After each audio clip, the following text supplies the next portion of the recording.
जोहार साथियों, मैं मुकेश विरवा। झारखंड में कुर्मियों का जो आंदोलन चल रहा है, क्या ये प्रायोजित है? क्योंकि ये अभी सोशल मीडिया आदि में लोगों के कई बयान आ रहे हैं कि जो रेल के ट्रैक पर हुआ उसे कहीं ना कहीं से स्पॉन्सर किया जा रहा है।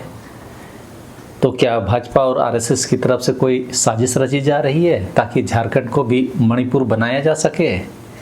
कई सारे संकेत यही इशारा कर रहे हैं। मैं यह वीडियो उन्हीं तथ्यों को देखने समझने के लिए बना दे रहा हूं ताकि समय रहते झारखंड के आदिवासी और मूलवासी इन चीज़ों को समझ जाएं तो बेहतर होगा। हालांकि कुर्मियों को आदिवासी का दर्जा देने की मांग बहुत पुरानी नहीं है। झारखंड अलग होने के बाद यह मांग जोर पकड़ी और आज आक्रामक रुख अपनाकर रेलवे लाइनों में इसकी लड़ाई लड़ी जा रही है। सबसे पहले तो हमें यह समझनी पड़ेगी कि झारखंड आदिवासी और मूलवासियों का गढ़ है। आदिवासी और मूलवासी की एकता राज्य की सत्ता भी देती है और राज्य में अमन चैन और शांति का माहौल भी देती है। अमन चैन और शांति का दुश्मन अगर हालिया दिनों को देखें तो देश में जो माहौल चल रहा है, तो उस शांतिपूर्ण माहौल को बिगाड़ने का काम अक्सर आरएसएस और उसके अनुषंगिक इकाइयों द्वारा चुनाव के पहले की जाती है और राजनीतिक रूप से भाजपा उसका फ़ायदा उठाती है। तो जिस तरह का शांतिपूर्ण माहौल आदिवासी और मूलवासियों ने झारखंड में बना रखा है, यह स्थिति आरएसएस और भाजपा के लिए अनुकूल नहीं है और उसे ही अपने अनुकूल साधने के लिए आपस में फूट डालने का काम इनके लिए ज़रूरी है। लेकिन यहाँ पर हमें यह भी समझने का कोशिश करना चाहिए कि राजनीतिक रूप से भाजपा किस तरह कुर्मियों को मूर्ख बना रही है, साथ ही आदिवासियों को भी खुश रखने का पूरा प्रयास की हुई है। कुर्मियों को आदिवासी का दर्जा देने के लिए सर्वप्रथम भाजपा की अर्जुन मुंडा सरकार ने ही कैबिनेट फैसला करके कुर्मियों को उन्हीं अध्यादेशों के आलोक में जो 1913 और 1931 में जारी हुए थे से आदिवासी सूची में शामिल करने के लिए केंद्र सरकार को चिट्ठी लिखते हैं। जबकि पिछले वीडियो में मैंने आपको बता ही दिया था कि उपरोक्त दोनों अध्यादेश हिंदू उत्तराधिकार अधिनियम के धारा के तहत जारी किए गए थे, न कि किसी संविधान या कानून के तहत। झारखंड को अलग राज्य बनाने के आंदोलन में आदिवासी और मूलवासी के रूप में आदिवासी और कुर्मियों ने भागीदारी निभाई और झारखंड अलग राज्य बना। नए झारखंड राज्य बनने के बाद ही भाजपा ने कुर्मियों की सोई हुई आदिवासी दर्जे की मांग को समर्थन देना शुरू कर दिया। आप मेरे इस वीडियो में इससे संबंधित जानकारी हासिल कर सकते हैं। 25 नवंबर 2004 को राज्य कैबिनेट ने केंद्र के उस समय के तत्कालीन यूपीए सरकार को पत्र लिखकर कुर्मियों को एसटी सूची में शामिल करने की सिफारिश की और यह पत्र भाजपा की अर्जुन मुंडा सरकार की मंजूरी से भेजा गया। भाजपा का यह प्रयास कुर्मी वोट बैंक को अपने पक्ष में मजबूत करने का रहा है, लेकिन ट्राइबल रिसर्च इंस्टीट्यूट की रिपोर्ट ने इसे प्रारंभिक स्तर पर ही अस्वीकार कर दिया, जिसमें कुर्मियों को आदिवासी न मानते हुए कृषि आधारित ओबीसी के रूप में ही वर्गीकृत किया गया। यूपीए सरकार के समय में कुर्मियों का आदिवासी बनने का सपना ही रह गया। यह अलग बात है कि अभी भी सपना ही है और ये सपना शायद ही पूरा हो। लेकिन जब केंद्र में 2014 में बीजेपी की सरकार आई, तब कुर्मी संगठनों ने दोबारा आदिवासी दर्जे की मांग उठाई। इसे आप भाजपा के द्वारा प्रोत्साहित मांग भी कह सकते हैं, क्योंकि राज्य सरकार की तरफ से भाजपा के समय में भेजी गई चिट्ठी अभी भी केंद्र के पास थी। लेकिन भाजपा की केंद्र सरकार ने अर्जुन मुंडा के नेतृत्व में टीआरआई रिपोर्ट का हवाला देकर ही कुर्मियों को आदिवासी बनाने का प्रस्ताव ठुकरा दिया। 2023 में उन्होंने यहाँ तक कहा कि केंद्र के पास कुर्मियों को एसटी में शामिल करने का कोई प्रस्ताव या फाइल नहीं है। कुर्मी समुदाय इसे धोखे के रूप में मानने लगे, क्योंकि वही अर्जुन मुंडा मुख्यमंत्री रहते सिफारिश कर चुके थे। यह दोहरापन बीजेपी की आंतरिक राजनीति को दर्शाता है। राज्य स्तर पर ओबीसी को लुभाकर आदिवासी बनाने का लालच और केंद्र स्तर पर आदिवासी हितों की रक्षा का ढोंग। आप चीज़ों को समझ रहे होंगे। दोनों हाथ में ये लोग लड्डू बटोरना चाह रहे हैं।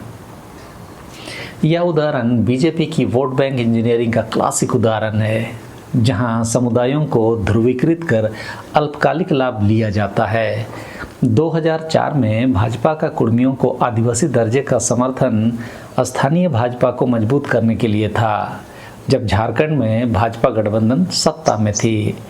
लेकिन केंद्र में जब 2014 से भाजपा की सरकार आई तो उसकी प्राथमिकता में आदिवासी वोट बैंक को बचाना भी शामिल हो गया, क्योंकि एसटी कोटा कम होने से मौजूदा आदिवासियों में असंतोष बढ़ जाता। इस आंदोलन के बहाने भाजपा कुर्मी और आदिवासियों के विभाजन को बढ़ावा दे रही है, यानी कि आदिवासी और मूलवासियों की एकता को विभाजित कर रही है। 2024 विधानसभा चुनाव में यह स्पष्ट दिख गया था। जेएमएम को हराने के लिए भाजपा ने यूसीसी और डिलिस्टिंग जैसे मुद्दों पर सरना आदिवासी वोटों को लुभाने का कोशिश किया और कुर्मी को एसटी का वादा देकर ध्रुवीकृत किया, लेकिन यह रणनीति असफल रही। 2024 विधानसभा चुनाव में भाजपा का आदिवासी बेल्ट में सफाया हो गया और कुर्मी वोट जयराम महतो की पार्टी ले गया। एक तरह से देखा जाए तो इस आंदोलन के सहारे कुर्मियों का ध्रुवीकरण समुदाय के लिए ही ज़्यादा नुकसानदेह साबित हो रहा है। भाजपा ने झारखंड राज्य से समर्थन में केंद्र को पत्र भेजा और केंद्र में खुद बैठकर उसे नकार दिया। यह इस बात का सबूत है कि भाजपा का मुख्य मकसद जनजाति का दर्जा देना नहीं है, बल्कि आंदोलनों में उन्हें उलझाकर वोट के रूप में इस्तेमाल करना है।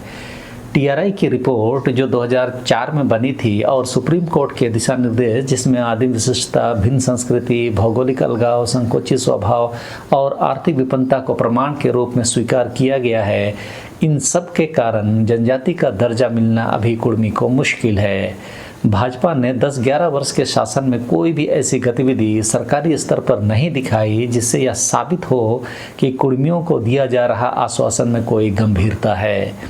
इसी कारण से मैं यह कह रहा था कि कुर्मियों का समय, संसाधन और ऊर्जा बर्बाद हो रहा है। इसके साथ ही रेल रोको और पुलिसिया कार्रवाई आदि में समुदाय का बहुत कुछ नुकसान हो रहा है। रेल रोकने से सिर्फ समुदाय का नहीं, देश के प्रत्येक नागरिक के टैक्स का पैसा भी बर्बाद हो रहा है।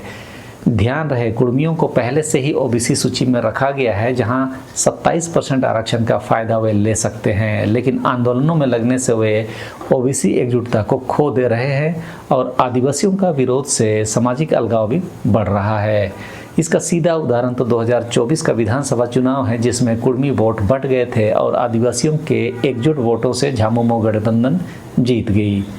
इस तरह से फूट डालो और राज करो की रणनीति कुर्मियों को राजनीतिक रूप से भी कमजोर बना रही है।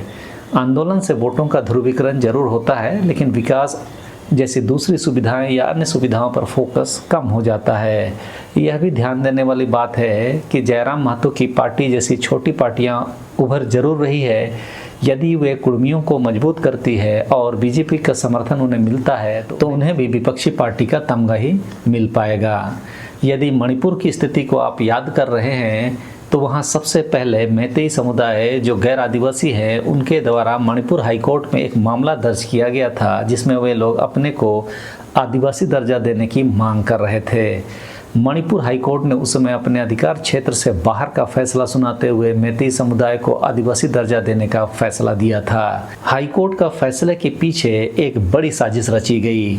देखिए, 1983 और 2001 में मैतेई समुदाय को जनजाति बनाने का दावा संस्थाओं से ठुकरा दिया गया और यह बात मणिपुर हाईकोर्ट से छिपाई गई, जिस कारण से मणिपुर हाईकोर्ट को यह फैसला देना पड़ा कि मैतेई समुदाय यदि उन शर्तों को पूरा करता है जिसके लिए जनजाति का दर्जा दिया जाता है तो उन्हें जनजाति का दर्जा दिया जाना चाहिए। सोचिए, न्यायालय को भी अंधकार में रखकर इस तरह से फैसला करवाया गया और मैतेई समुदायों को दर्जा दिए जाने के लिए किए गए मणिपुर हाईकोर्ट के फैसले के बाद ही वास्तव में मणिपुर में हिंसा की आग भड़क उठी। वहाँ हिंसा का भड़कना इस कारण से भी ज़्यादा हुआ क्योंकि वहाँ पर आदिवासी समुदायों में भी धार्मिक ध्रुवीकरण काफ़ी ज़्यादा है। मैं आदिवासी समुदाय को धार्मिक नहीं मानता, मैं आदिवासियों को सामाजिक और सांस्कृतिक प्राणी मानता हूँ। इस पर सरना और उसकी विचारधारा से संबंधित कई वीडियो मेरे चैनल में हैं। खैर,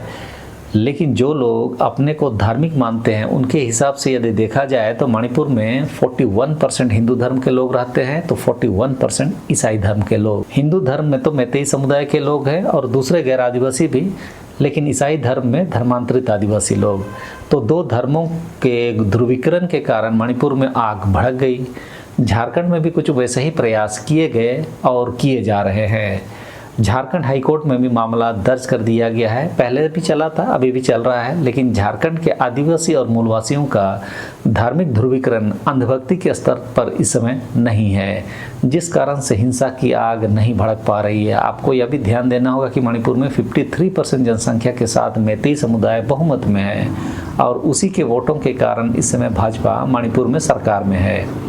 फिर भी मैतेई समुदाय को आदिवासी का दर्जा वह नहीं दिला सकी। इसका कारण वही संवैधानिक क्राइटेरिया जिसके तहत किसी भी समुदाय को आदिवासी के रूप में दर्ज किया जाता है। आदिम विशिष्टता, भिन्न संस्कृति, भौगोलिक अलगाव, संकोची स्वभाव और आर्थिक विपन्नता। राज्य की जनजातीय शोध संस्थान का एंथ्रोपोलॉजिकल रिपोर्ट, राज्य सरकार का अनुशंसा पत्र, फिर जनजातीय कार्य मंत्रालय की अनुशंसा, अनुसूचित जनजाति आयोग की अनुशंसा, फिर रजिस्ट्रार जनरल ऑफ इंडिया की अनुशंसा, ये सभी अनुशंसाएं TRI जैसी संस्थाओं के एंथ्रोपोलॉजिकल रिपोर्ट को ही विश्लेषण करती है।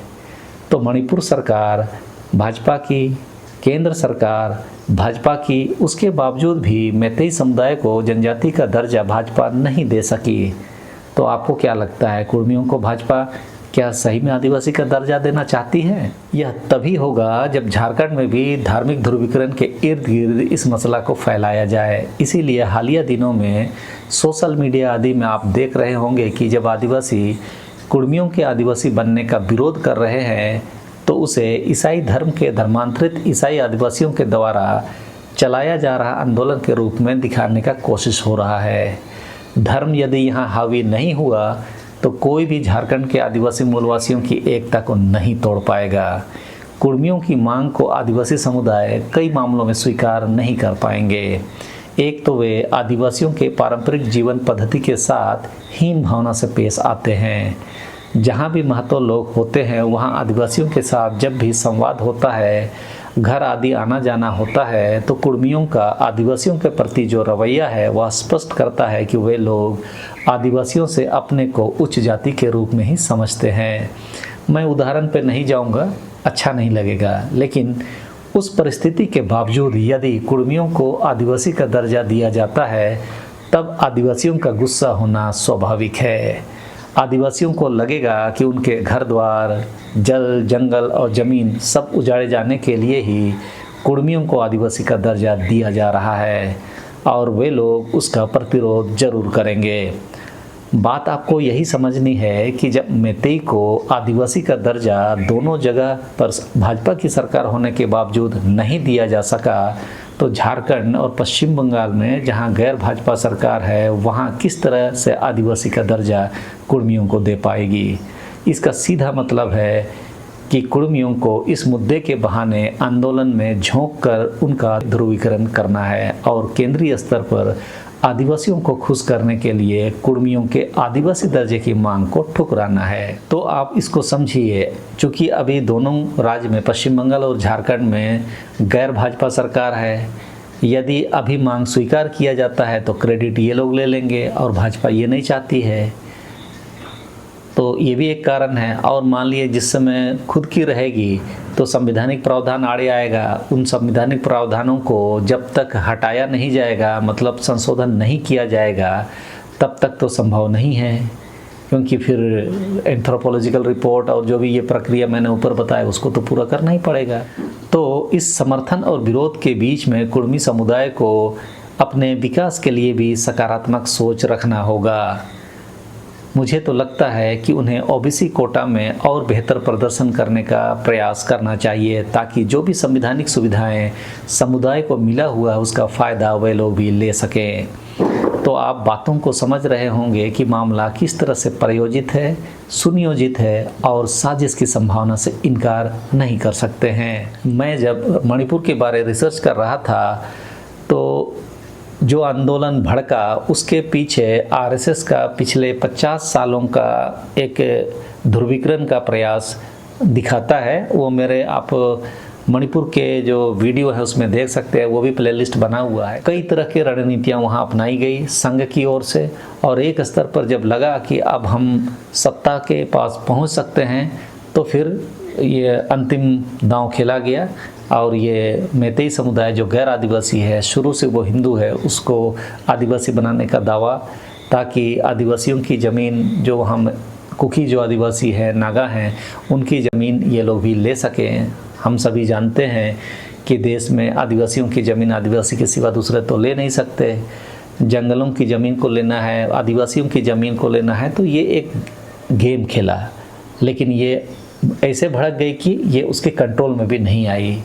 नतीजा ये हुआ कि संघ की इकाइयाँ, भारत सरकार वहाँ जाने से घबराने लगी। तो वही स्थिति कहीं झारखंड में ना हो, इसीलिए मैंने यह वीडियो आपको समझाने के लिए, बताने के लिए बना दिया, ताकि आप उनको भी थोड़ा सा गौर करें और अपने बीच जो कुछ हो रहा है उसका भी ध्यान रखें।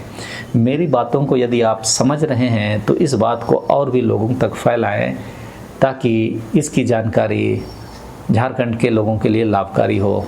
तो इस वीडियो में इस समय के लिए इतना ही। सबों को धन्यवाद। जोहार।